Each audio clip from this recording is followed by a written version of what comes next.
Hello guys, welcome hour Facebook page সুলভ travel and food. আমি আর gym মামা কক্সবাজারের সমুদ্র সৈকতে সন্ধ্যার সময় ঘোরাঘুরি করে চলে যাচ্ছি কক্সবাজার মাছ বাজারে। সেখানে যে আসলে মাছ কিনবো রান্না করে খাওয়ার জন্য রাত্রে। কত করে কেজি স্যালমন?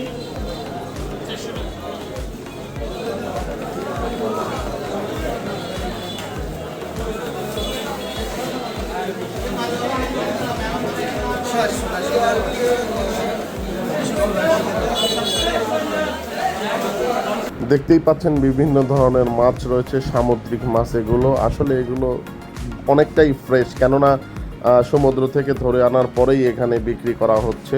সমুদ্রে থাকে যে কয়দিন সেই কয়দিনই। এটা হলো কাঁকড়া, এবং এই যে মাছটা এটা নারকেলি মাছ, কি যেন আরেকটা নাম আছে আমি জানি না। আর এটা হলো আমাদের সেই বিখ্যাত টুনা ফিশ, এবং আমরা এই টুনা ফিশটা নিয়েছি। এটা আমরা এখন কেটে নিব।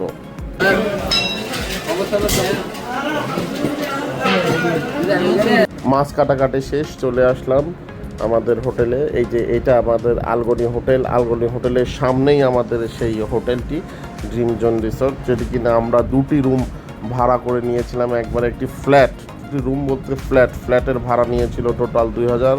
আমরা সেখানে 5 দিন স্টে করেছিলাম। 5 দিনে ভাড়া নিয়েছিল আমাদের 10,000। এবং দেখতেই পাচ্ছেন রান্না হচ্ছে ঘরোয়া পরিবেশে। এই যে আমাদের রান্না করা তরকারি, এটা রান্না করা হয়েছে মাছ, সুরমা মাছ না কি যেন মাছ আমি জানি না। এখানে বড় বড় বাগদা চিংড়ি, ভাত রয়েছে, সাদা ভাত। এই যে জিম মামা তুলে নিচ্ছে। এই যে আমাদের রাইস কুকার, এখানে সুন্দরভাবে রান্না করা হয়। এখান থেকেই খাওয়া দাওয়া করে আবার আমরা ঘুরতে চলে যাই। সুন্দর সুন্দর খাবার খাই কক্সবাজার আসলে। এই যে এখানে সামুদ্রিক মাছগুলো বেশি টেস্ট, এই জন্য আসলে রান্নাবান্না করে খেলে খাবারের দামও কম পড়ে, সুস্বাস্থ্য সুন্দর খাবার খেতে পারি, ভালো খাবার খেতে পারি। এই জন্য আমরা রান্না করে খাই। এই জন্য আবার আপনাদের সব হোটেল আপনাদেরকে ভাড়া দিবে না, কিছু অ্যাপার্টমেন্ট আছে ফ্ল্যাট টাইপের, সেগুলোতে ভাড়া দিবে। এই জন্য আমরা সাজেস্ট করবো আপনাদেরকে সুগন্ধা বিচের এখানে আলগনির পেছনে ড্রিম জোন রিসোর্টে আসে থাকতে, যাতে করে আপনারা এখানে খেতেও পারবেন রান্না করে, এবং সবাইকে সাথে নিয়ে আনন্দের সহিত বেড়াতে পারবেন। খাওয়া দাওয়া শেষে ঘুমিয়েছিলাম। ঘুম থেকে উঠে সকালবেলা কোথাও বের হয়নি। দুপুর গড়ানোর পরেই আমরা বের হয়ে গেলাম, চলে গেলাম আমরা ইনানি বিচে, হিমছড়ি এবং পাটুয়া টেক, কাঁকড়ার পাড়। এখানে আমরা যাওয়ার জন্য অটো ভাড়া করে নিয়ে নিলাম। আমাদের 2 মেয়েকে নিয়ে, জিম মামা, মা এবং নানি শাশুড়িকে নিয়ে আমরা চলে গেলাম সেই সুন্দর একটি পরিবেশে আমরা ঘুরতে। ফাতেমা অনেক মজা করছিল, সে চকলেটের একটা বক্স নিয়ে হাতে নিয়ে রেখে দিয়েছিল, এবং আমরা সেই কাঙ্ক্ষিত ভ্রমণের স্পটগুলো ঘুরতে একটা অটো ভাড়া করে নিয়েছিলাম। অটো ভাড়াটি আমাদের নিয়েছিল 500 টাকা। তো বেশ দারুণ, আসলে আমরা ওখানে প্রায় 3 ঘন্টা সময় ব্যয় করেছিলাম। কক্সবাজারের এই ঢালটা সর্বোচ্চ আমার কাছে বেটার লাগে, ভালো লাগে, আমার কাছে খুব মজার লাগে। অলরেডি আমরা সেই হিমছড়ি রোডে চলে এসেছি। বেশ দারুণ একটা ওয়েদার ছিল, ঠান্ডা ঠান্ডা, বৃষ্টি মেঘলা ওয়েদার। এই ওয়েদারটা বেশ দারুণ, আসলে আমার কাছে বেশ ভালোই লাগছিল। পাশে সমুদ্র, এক পাশে পাহাড়, অসাধারণ একটি দৃশ্য। চলুন আমরা তাহলে দৃশ্য উপভোগ করতে থাকি।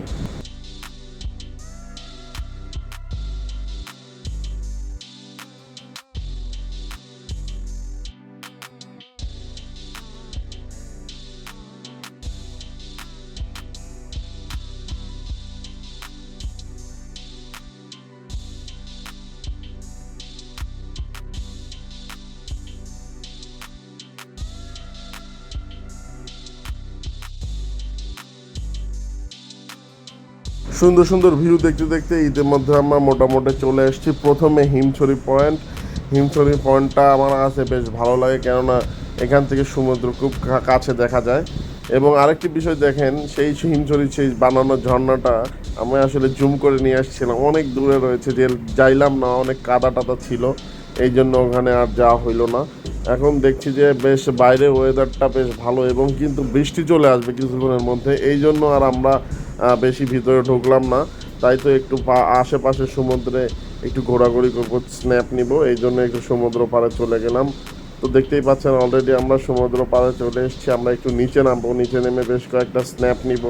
স্ন্যাপ নেওয়া শেষে আমরা আসলে মূলত চলে যাব আমরা পাটুয়ার টেক, যেখানে কিনা সমুদ্রের কাঁকড়া বিচ নামে পরিচিত, লাল কাঁকড়ার বিচ।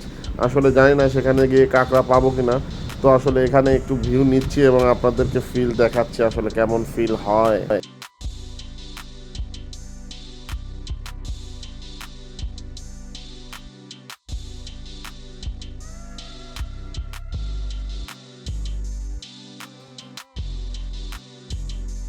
ফিল নিতে নিতে আমি, ফাতেমা এবং আমার ওয়াইফ চলে গেলাম সমুদ্রের কাছাকাছি। এখানে প্রচণ্ড বাতাস হচ্ছিল, এই বাতাসে আসলে টিকতে পারতেছিলাম না। আর এদিকে আমরা কিছু স্ন্যাপ নিয়ে নিলাম স্লো মোশন, যা কিনা সমুদ্রের সাথে স্মৃতি হয়ে থাকবে। এবং ছোট মেয়েকে আম্মুর কাছে রেখে আসছিলাম, এখানে বৃষ্টি শুরু হয়ে যাচ্ছিল জন্য ওকে আনা হয় নাই।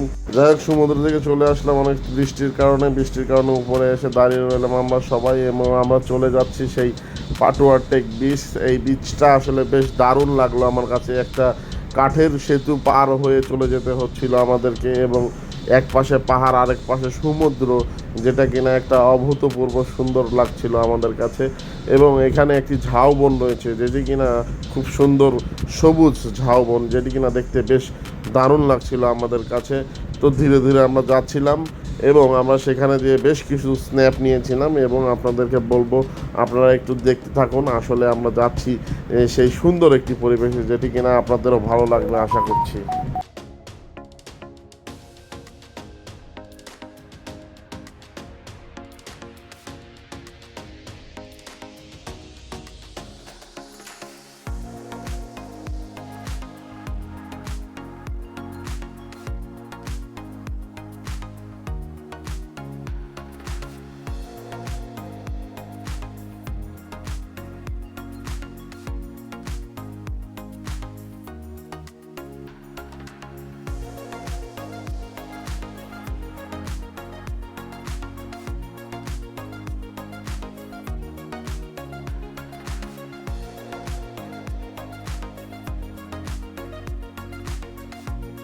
মোটামুটি আজকের দিনে আমরা বেশ কয়েকটি সুন্দর সুন্দর স্পট ঘুরলাম।